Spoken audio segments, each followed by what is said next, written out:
Well,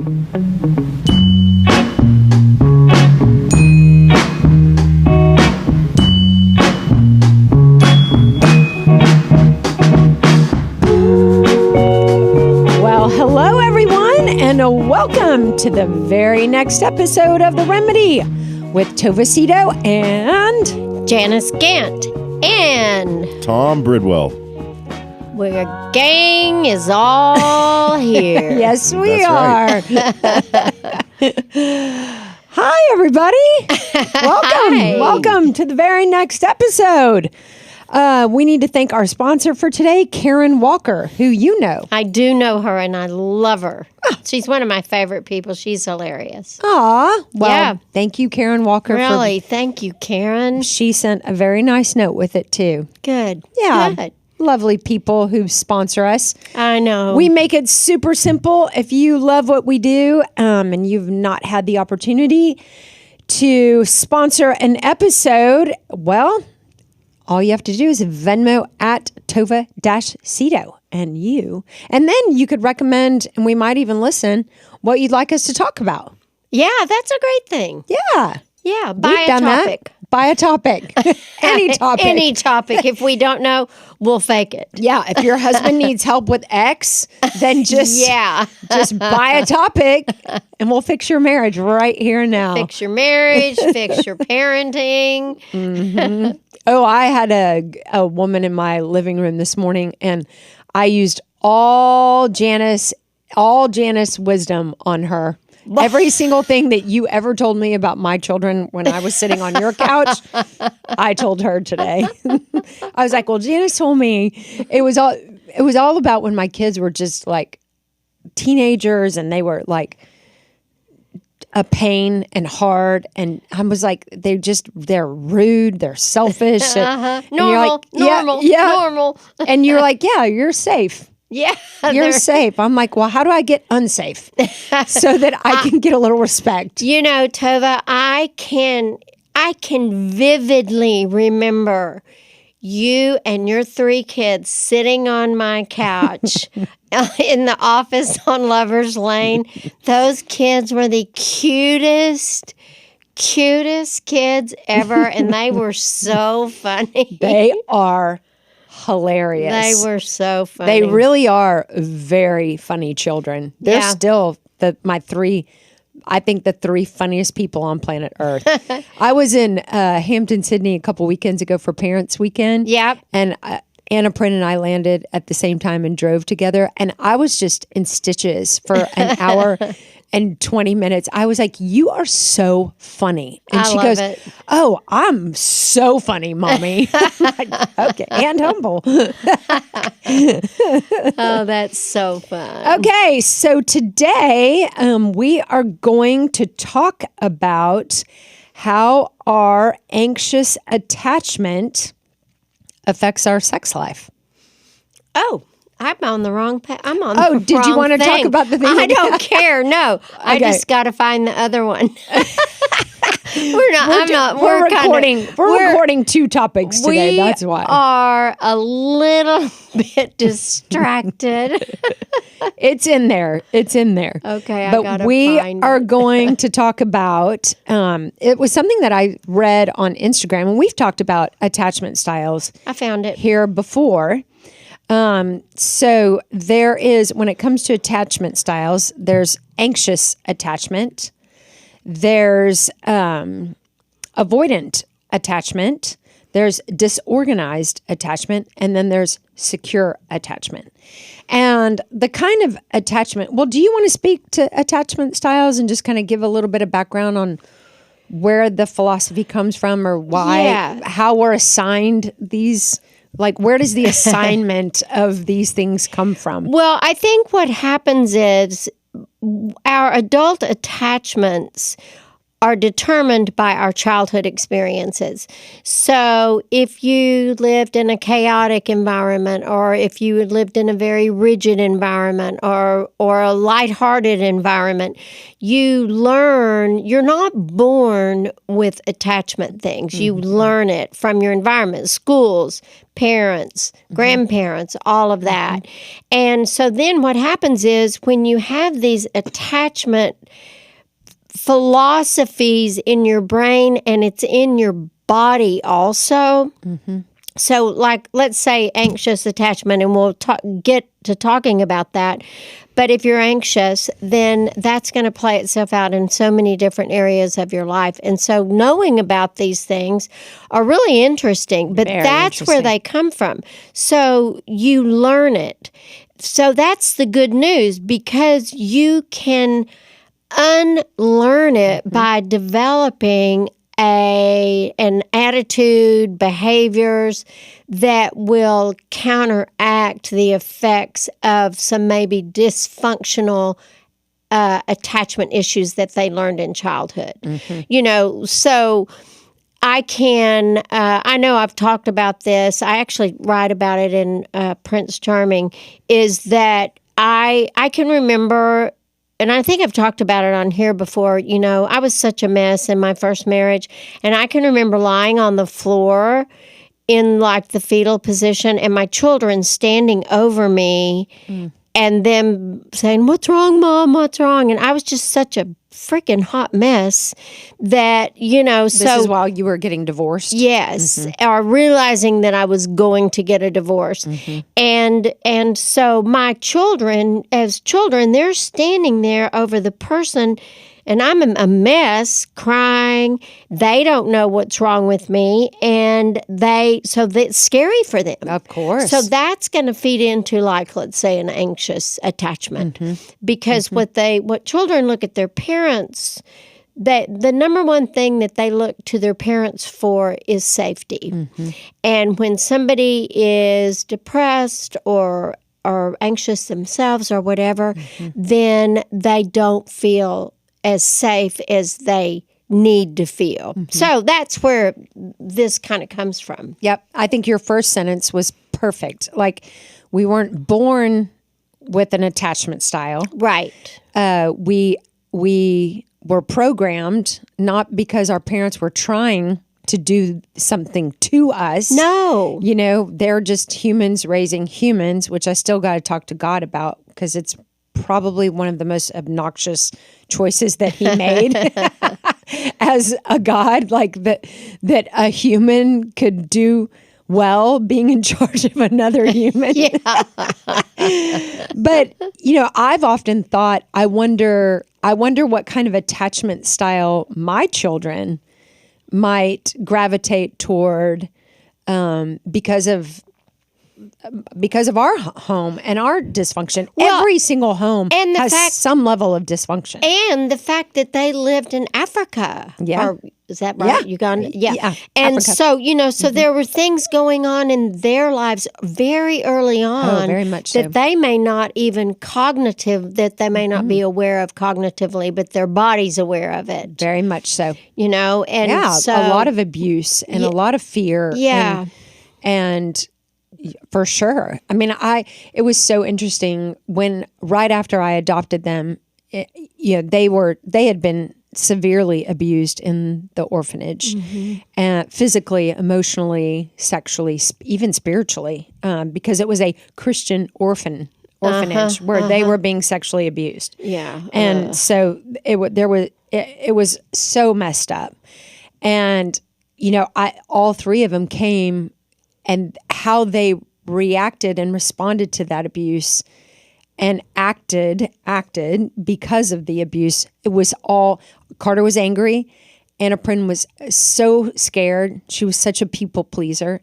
And George just created another world. I mean, he just disassociated himself and trusted nobody except me. Yeah. And so watching them evolve out of that was really interesting. And so, yes, their situation is layered. But even in reading through this, I found this on the internet. It's on the Holistic Psychologist, and I love. I don't know if you follow them, but I do, and I like it. Yeah, I like it a lot. I feel like there's a lot of good little nuggets, and I mean they have a huge following. But I thought this was interesting that our attachment styles, like you said, they show up in different ways, right, in all of our relationships. But today we're specifically addressing how our attachment styles affect our sex life. Yeah. Which when I read this, I thought, man, I think I've been all of them. I think I've had this kind of attachment with sex, all different styles. It just depended on where you were in your life. Yeah, at that where time. I was in my life. Yeah. So I hope that this is just not, I don't want anybody to feel judged or bad. Like, it's not like there's a bad attachment style. It just is what it is.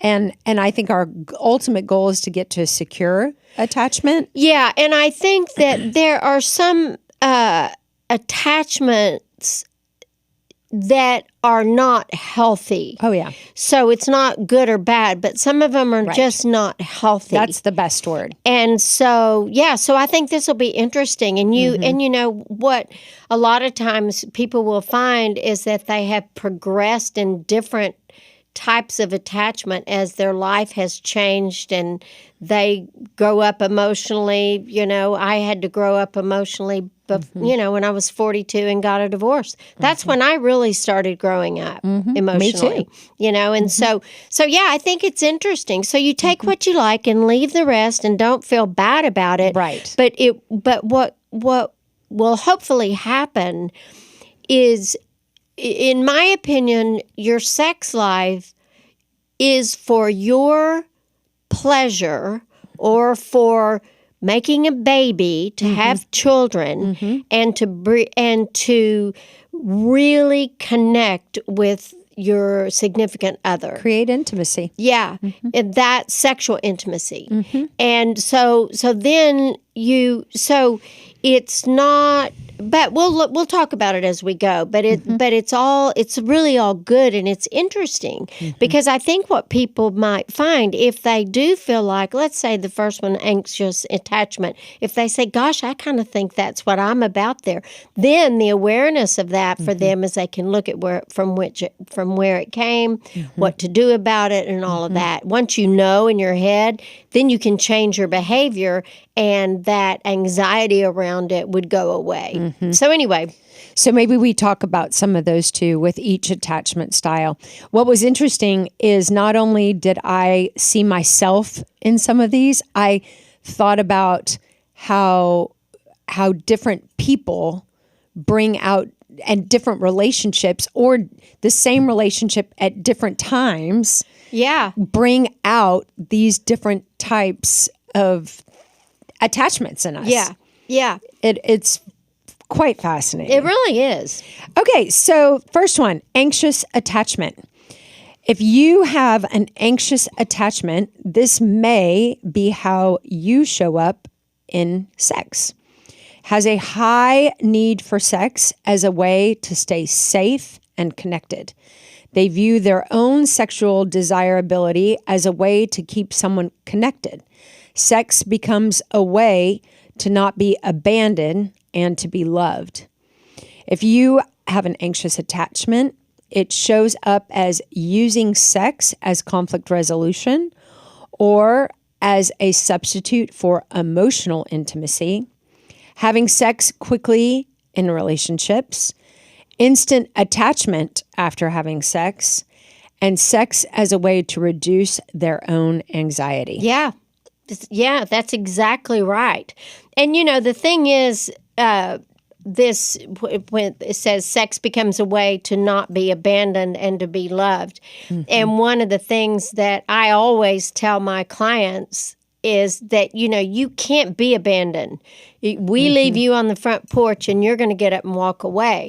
But it feels like you've been abandoned or left. But you're children are the only ones that can really be abandoned. Adults can't. I think that's such an important thing to say here. Yeah. And so, but I think they can be left. Their partner might leave them. And so one of the things that, women can really use that to land somebody. They can convince them that they are, Patricia porn star in their bedroom, or the power of the, I don't guess I could say pussy, but it is the power of that. It is. It is what it is. And it is very, very, very powerful. And women know that. And because it's, for men, it's their probably number one drive, most powerful drive. And so, so that anxious is if you have that anxious attachment, then you have to be careful not to use that to sex, not the attachment. Not the attachment, the sex to create attachment. And sex does create attachment, but it's not the only attachment. And you don't want it to be the attachment. No, because that's false. Yeah, that's a fake attachment. Yeah, I mean, you do feel more attached to somebody when you're having sex with them. But it's also sort of like a false sense of security. So every single one of these I read, I saw myself in some, but I also saw some other people that I knew. So there is a woman that I know, and her husband cheated on her. Yeah. And she always wants sex with her husband ever since then. So the same guy, so she's still married to the guy that cheated. She's still married. So she's having sex every time he wants it because to keep him there. She wants sex all the time. But I'm not convinced about that. I think that she has anxious attachment. And I think she is so scared for her husband to do that again that she is like, has a fake... And this is just an energy I get from her. She's never said this, but it's like a almost strange need to have an insane amount of sex with her husband. Because that means to her that he'll stay. That's exactly right. Yeah. That he's satisfied, that he still finds her attractive, and if he's sleeping with her, then maybe he won't go sleep with somebody else. Well, and maybe she feels like that she can't say no for fear of him going elsewhere for course. that. And I think I think the fear of, if you're having sex with your partner or your husband and you're doing it to make sure they stay there, then it's not going to be a real positive sexual experience because there's just too much pressure there for the woman to be like, okay, well, you've got to have the right to say no, thank you. Yes. But I see this too. And I understand it. Oh, I really understand it. I mean, I've known this person for a really long time, and this happened a long time ago. And ever since then, and the way she talks about like their sex life and how much she just loves sex with her, it's like, it's just a little bit over the top. Yeah. We've all been married kind of a long time, and it's like everybody's kind of looking at it like nobody's ever said anything. In fact, this is the first time I've ever said anything, but I've always wondered what is driving that. Yeah. And when I read this, I thought she has anxious attachment with him, and she definitely uses sex to make her feel safe. Well, and the thing about it that can happen is you can develop a sex addiction because things that we use that become addictive processes, whether it's spending or shopping or alcohol, drugs, sex, those behaviors, when they get into that I gotta do it, I've got to have it, then that is going to be that's going to change the whole environment when in their sex life, because then it is an addiction, because they're so afraid or they're so anxious that if they don't do it, so what they're doing is using sex for their process addiction. It makes sense. Yeah. It makes perfect sense.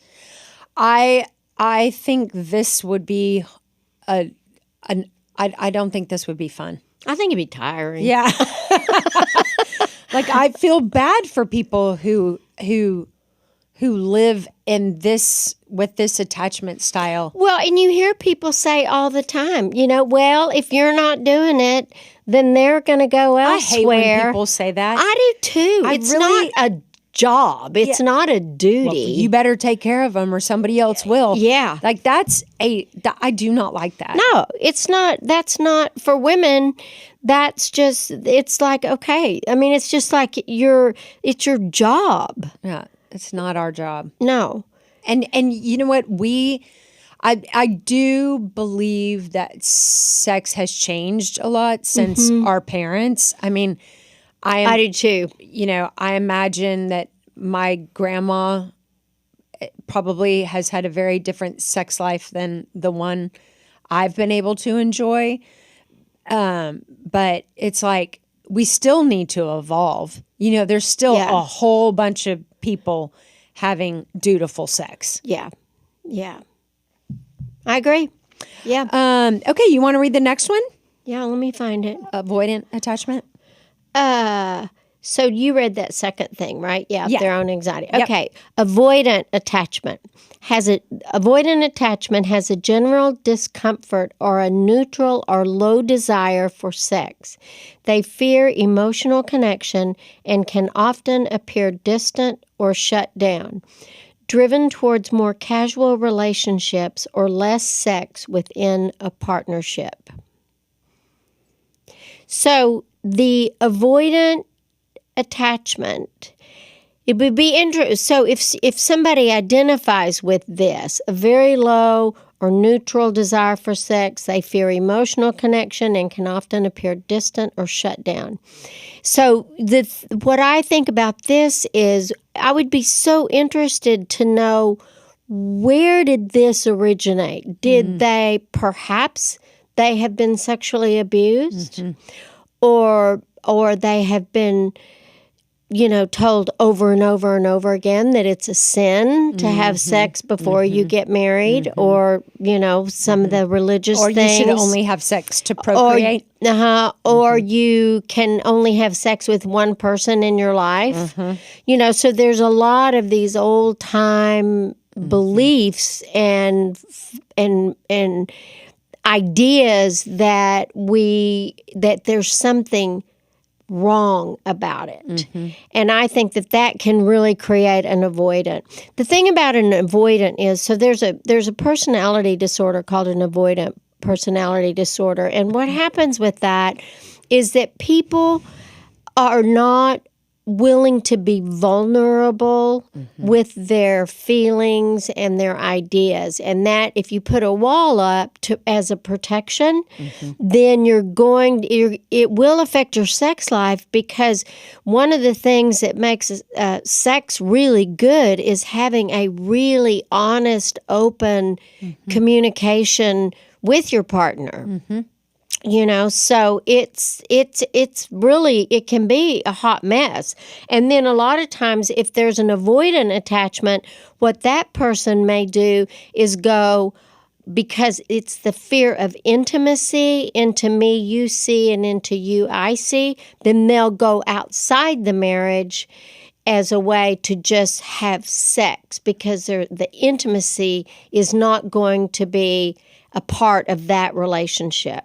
And so it's really not sex that they're afraid of; it's intimacy, and feelings and emotions and all the things that come with being in a healthy relationship. That probably feels very overwhelming to them. Yeah. Or maybe, don't you think a lot of these people also could have grown up in a home where nobody felt anything, or there Oh, yeah, wasn't, they didn't talk about it. nobody talked about their feelings, that you deal with it, put Yeah. up, shut up. Yeah. Like, what feelings? Don't be a puss. Don't, are you a man or a mouse? I can Yeah. totally see how that could also make you grow up Yeah. with not really knowing how to connect. Well, because sex, when you're in a relationship and you're having sex in your relationship, it's a fabulous thing. It is such a wonderful experience with it's at the right time in your life and with the right person and all of that.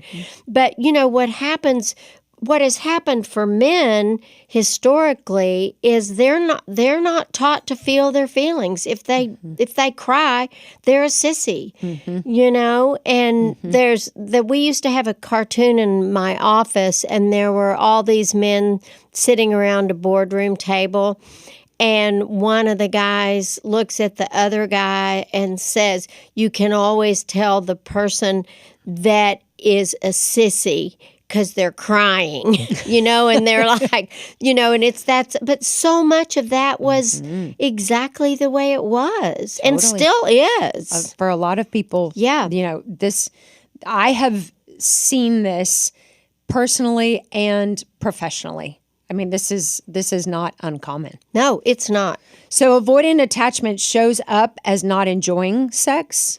You get stuck in their head. Well, it could. Yep. It could be as a release. It could be an addictive release in order to medicate feelings, as opposed to having sex because it does feel good, but you're not doing it because you need to use that to make themselves feel connected. Right. Does that make sense? It makes perfect sense to me. It also says avoidant attachment shows up as a preference for sex with no emotional connection. You just said that. Avoiding sex whenever possible. Wow. Having sex because their partner wants to, but not to meet mutual needs. Yeah. This sounds like the most miserable of all to me, probably because it's the one I don't associate with at all. Yeah. Well, I think so. Again, even if you're not avoiding connection, if you're, let's say a woman doesn't want to have sex as much as her husband, but she feels like because her husband wants to, that she's doing it for him and not to meet her needs too. So she's avoiding her uncomfortability or maybe she doesn't feel like she can say, you know what, I just don't want to do it tonight. I'm tired, and then, the guy throws the covers back. Fine, I'll get it elsewhere. I mean, it's not honest. It's not real. And that's what I think our really good relationships are based on honesty. Totally. And please tell everybody that it's okay to not want to have sex. Well, and it's not, I don't think you could be married to somebody and never in your life have sex with them. I think they wouldn't like it. But you certainly don't have to have it when you don't want it. That's what I'm saying. Like, I just want to give permission to people to for be sure. like, man, I'm really tired, but can we maybe think about that tomorrow morning? Or or next week. Yeah. Or yes. A lot of times, one of the things that I will suggest that couples do sometimes is have a night, whether it's every other Saturday night, plan a good dinner, something fun to do, if your kids can be away from home, and have that be almost like a date, a sex date. So like that you're going to get laid. On the first and third Saturday and then you're going to start you're going to be prepared for it a little bit. I think that one of the things that women have been accused of being non-sexual, but I think that is more about fatigue. I 1,000% agree with that. Especially when your young kids children. are little. And God, they need a break of not like, you've got these kids like sucking on your boobs and all hanging all over you all day. And then your husband comes home and, he wants to do the same thing. And it's like, you feel like Gumby, being pulled in 10 different directions, except you don't stretch. Well, you're just tired. You're just worn out. I mean, it does. You do exert energy when you're having sex. I mean, and absolutely. And and sometimes you just don't want to, or sometimes, it's not right, you don't feel well or whatever. But anyway, it's just okay to say no. Yes, and that's my point. And I do understand that a lot of times men want it more than women, and that's all right. Mm-hmm. That is all right. And you can negotiate all around there. Mm-hmm. Mm-hmm. Okay, so you want to read disorganized? Yeah. Disorganized attachment has a general compulsive nature towards sex, attachment style most prone to sex addiction or complete avoidance of sex. Because of a deep fear of trusting people, they tend to shut down emotional connection during sex. Yeah, this is really interesting because this sort of attachment, how it's going to look is they want to have sex, but they are not emotionally connection. It's just more of a slam bam, thank you, ma'am. Going in there with it, having an orgasm and getting it done. Because they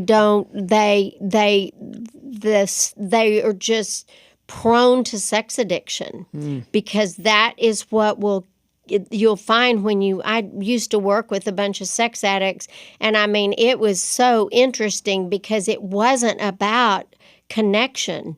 It wasn't about, I love this person. It was purely physical, and I mean, I'd end up saying, okay, well, do it to yourself. You can have an orgasm with yourself. So, but as with a partner, whether it's a male or female or same sex or whatever, it's not honest if you're not there for the both of you. Yeah, it's so true. Oh, I think it would be really difficult to be in a relationship who has the disorganized attachment. It would be terrible, So this shows up as seeking intense casual situations. Makes sense.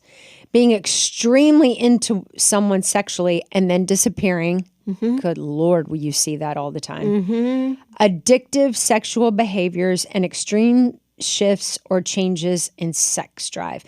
Do you see this a lot in younger people, especially? Not necessarily. Like, could this be? Could disorganized attachment show up as also immaturity? It could, and then it would probably. I don't think that in if you're a high school boy, let's say, I don't think that they are sex addicts, but I think they could become a sex addict if they are being sexual at that age, but it's not an attachment. It's not with somebody that they're just out for the sex. Yep. Yeah. So there are several young girls that I work with who are in college. And I have to tell you, the stories that I hear about their sexual activity and the carelessness and the casualty with which they have sex is shocking to me.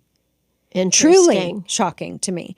I mean, I went to BYU, so I know I'm the extreme opposite of a typical college experience. I mean, I didn't have sex in college, but these kids screw each other and bail, and they don't care. Like they seem to not care, and the thing that's hard about counseling these girls is it's like they keep doing, and I think they have anxious attachment.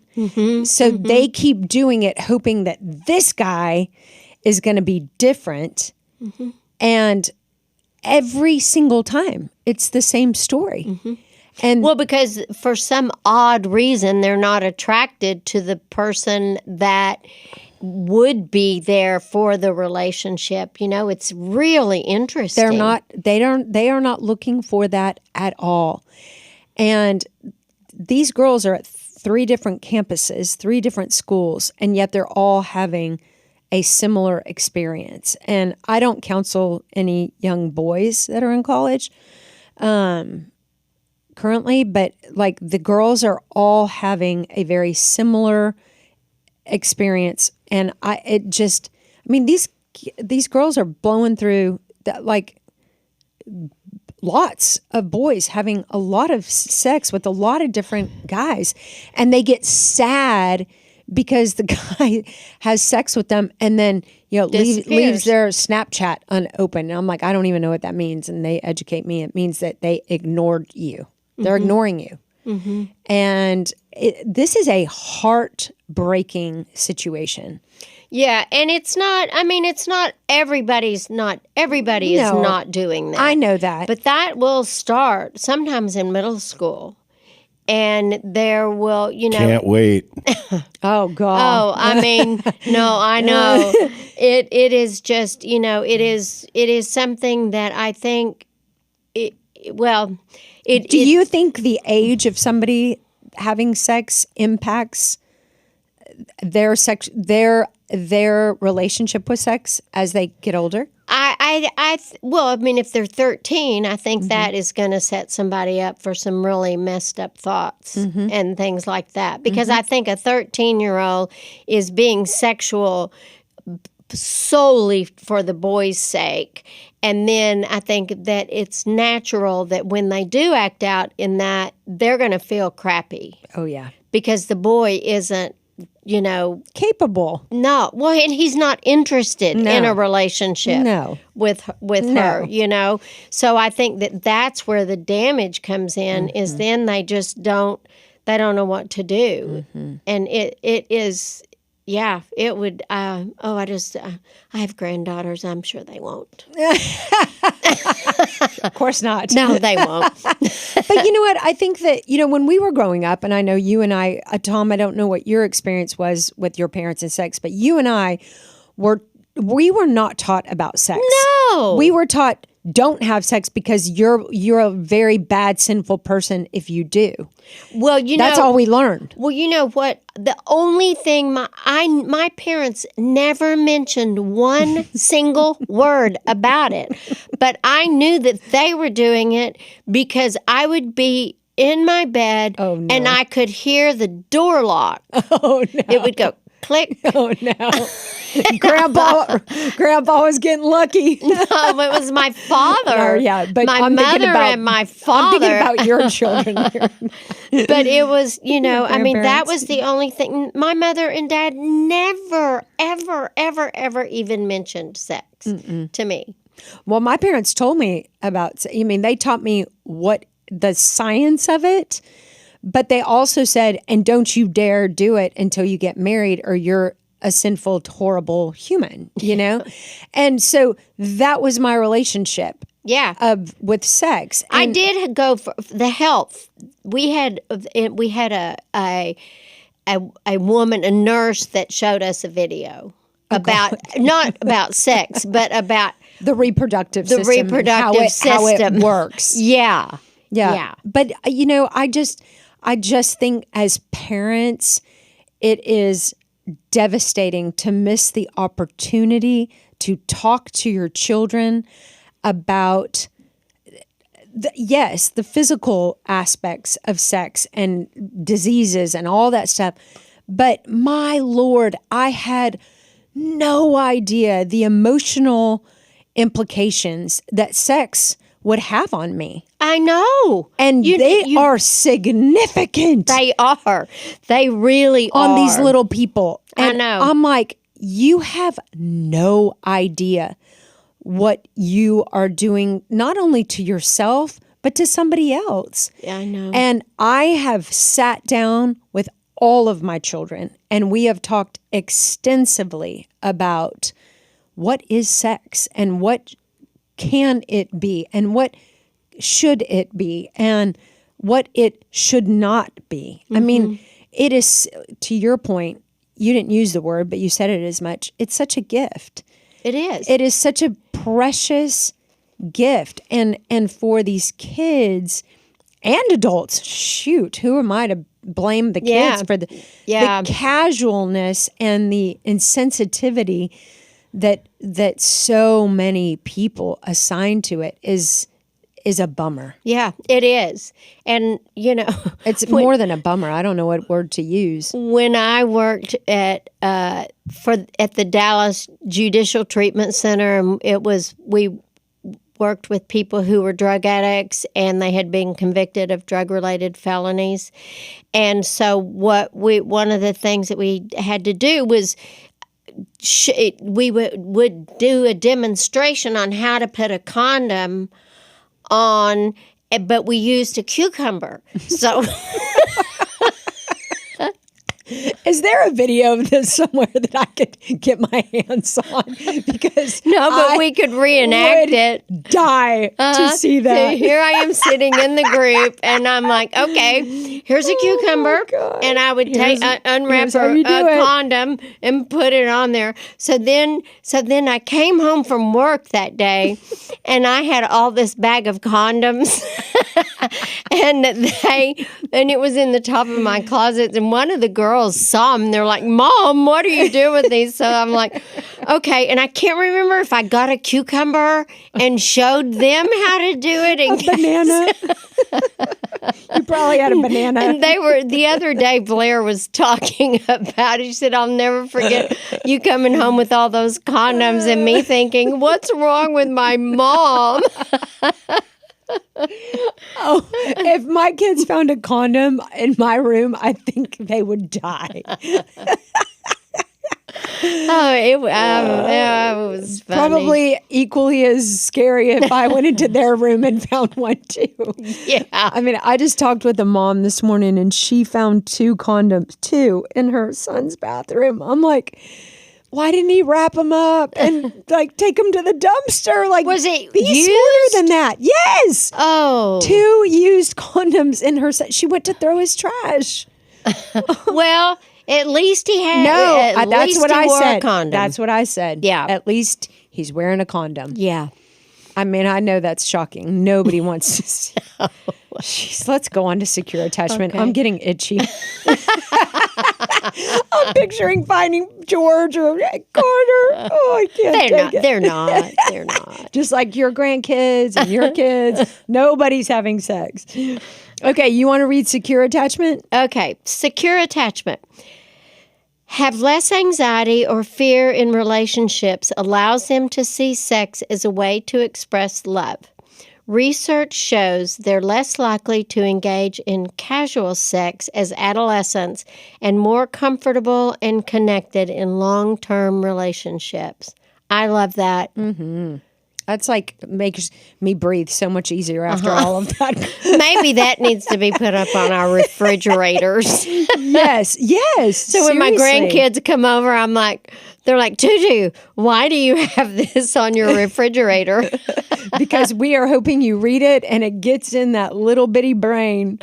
Yeah. So a secure attachment shows up as sex as a way to bond and show affection and connect.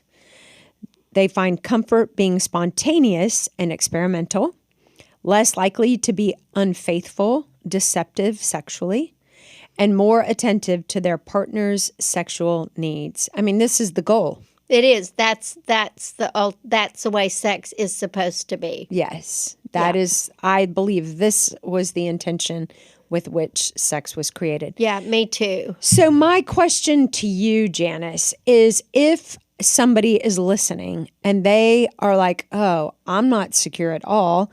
I feel disorganized, or I feel avoidant, or I feel anxious. Where does somebody start to undo some of that has been done? I mean, like you said, it's all about our attachment styles, which are a product of our family of origin.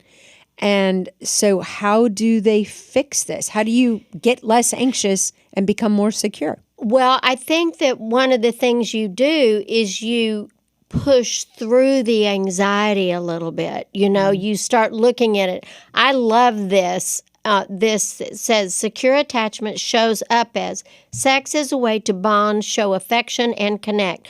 Honestly and truly, it would, if you are anxious or have any of this dysfunction in your sex life, these 4 things are things that will help to fix that. So sex as a way to bond, show affection, and connect. Comfort being spontaneous and experimental. So you got to push through that anxiety. Sometimes you fake it until you make it, to get that to where you start being able to be spontaneous. I think spontaneity is one of the most difficult things for a lot of people to develop. And yet it's so fun. I know. I think that's the best. Do it someplace else. Do it in the back seat of your car, in the garage or something. I don't know.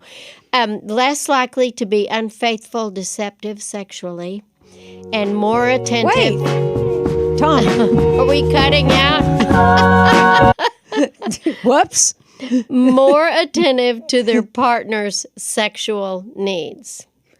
Yeah. Sorry, that came on because we're going long. Is that our cue now? No.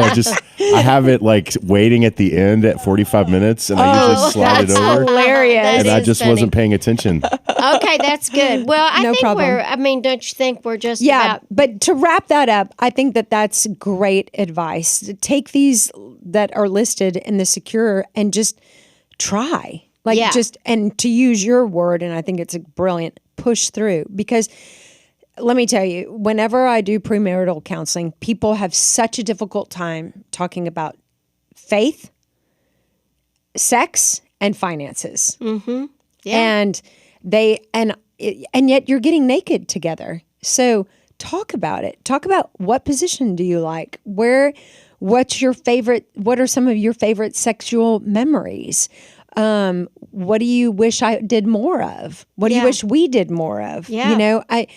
People just don't. I mean, I counseled a couple months ago, and we talked about sex. They had been dating for 7 years, and they had never one time talked about sex. Yeah. And communication is a way to build connection. Connect. Of course. Yeah, it's important. Let's talk about it. Yeah. It's called Love Lingual. It's a card game. And not a card game, but like Craig and I'm sure Craig is like, oh God, here she comes with the cards. But they take different aspects of your relationship and you just pick a card, and it's like emotional connection, memories, family of origin stuff, sex, and they just ask random questions about that allows you to connect as a couple. And so sex is one of the categories. I really like that. That's a great thing. So when Craig and I drive to the lake, sometimes that's you'll pull one out. we pull some cards out. Yeah, I'm I like it. ready What's for it some called cards? again? Love Lingual.